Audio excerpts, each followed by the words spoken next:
അള്ളാഹുവിന്റെ ഹബീബായ നബി തങ്ങൾ ഓർമ്മപ്പെടുത്തിയതും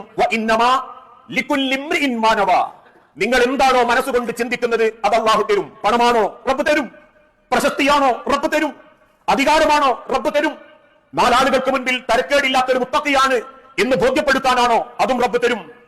പക്ഷേ നാളെ റബ്ബിന്റെ അരികിലേക്ക് പോകുമ്പോ നിങ്ങൾക്ക് ബാക്കിയായിട്ടൊന്നും ഉണ്ടാവുകയില്ല.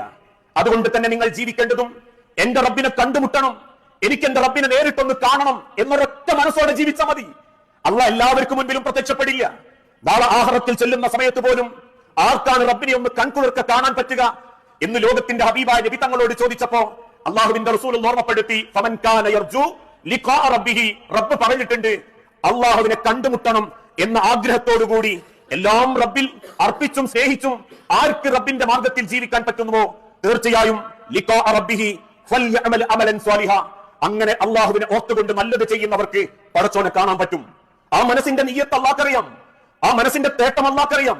ഓരോ മനുഷ്യർക്കും ഇന്ന് ഇല്ലാണ്ടായിക്കൊണ്ടിരിക്കുന്നതും അതാ. പുറമെ പ്രകടനപരത ഭീകരമാ, ചിഹ്നങ്ങളെ കൊണ്ടും രൂപങ്ങളെ കൊണ്ടും രോമങ്ങളെ കൊണ്ടും ആൾക്കാർ ഭയങ്കര മുത്തക്കിങ്ങളാ.